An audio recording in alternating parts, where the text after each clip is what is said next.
फरसाण निर्मिती आहे. तर असे ठराविक उद्योग आहेत. पण हे काही वाईट नाहीये. समजा एखादा म्हटला की नाही मला धान्य वगैरे पण पॅक करून विकायचं आहे, तर ते पण त्याच्यामध्ये करता येतं.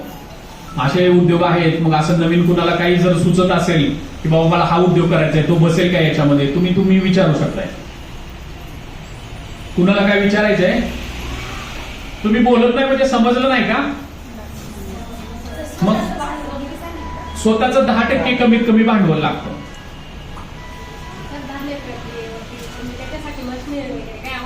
मशिनरी असते ना, ग्रेडिंग पॅकिंगची मशीन असती, म्हणजे निवडायची चाळणी येते, ते खडे वगैरे वेगळं करते, नंतर पॅकिंगची येते, मग ते युनिटच लागतं. त्याला आपण collection, grading, sorting, packing unit म्हणतो आपण त्याला.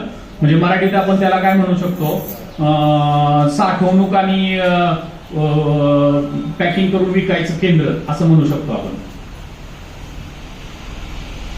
आता तुमच्या इथं तालुक्यामध्ये जास्त करून मसाला, पापड आणि गिरणी असेच झालेले आहेत उद्योग. परंतु एका गावामधून 3 प्रकरणं आले तर बँक ती करणार नाही मंजूर. त्यामुळं प्रकरण देताना काय करा, तुम्ही वेगवेगळे द्या. समजा एखाद्यानं याचं दिलंय, गिरणीचं दिलंय, एखाद्यानं बेसन पिठाचं द्या, एखाद्यानं मोठी आट्याची फॅक्टरी द्या, असे वेगवेगळे द्यायचे. नाहीतर काय होतं, एकच ऍक्टिव्हिटी 3 लोकांनी दिली तर बँक 3 लोकांना करत नाही. कारण बँकेला माहित आहे ना, कॉम्पिटिशन वाढेल तर ह्याचा हप्ता येणार नाही. त्यामुळे ही एक काळजी घ्यायची आहे की बाबा नुसत्यानं केलंय म्हणून आपण करतोय असं पण करायचं नाही. शेवईचं पण ह्याच्यामध्ये येतं बरं का, शेवई राहून गेलं.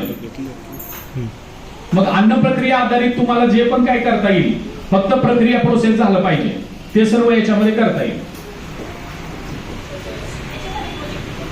प्रोजेक्ट रिपोर्ट वगैरे आम्ही बनवतो, त्याला तुम्हाला पैसे वगैरे द्यायची गरज नाही. ह्याच्यामध्ये तुम्हाला फक्त आहे ना, उद्यम आधार तुम्ही स्वतः काढायचं. शॉप ऍक्ट मागितलं तर, नाहीतर फूड लायसन, या गोष्टी तुम्ही काढायच्या. रिपोर्ट वगैरे आम्ही फ्री देत असतो, तो आम्ही स्वतः बनवतो. म्हणजे आमचा जो रिपोर्ट असतो तो फ्री असतो. फक्त सीएचा मागितला तर, पण शक्यतो लागत नाहीये. आम्ही जो रिक्वेस्ट करतो बाबा कशाला तुम्ही यांना 3-4 हजार रुपयाचं हे करता, त्यापेक्षा जो सॉफ्टवेअर बंद बनतो तोच रिपोर्ट ऍक्सेप्ट करायला आम्ही त्यांना रिक्वेस्ट करतो.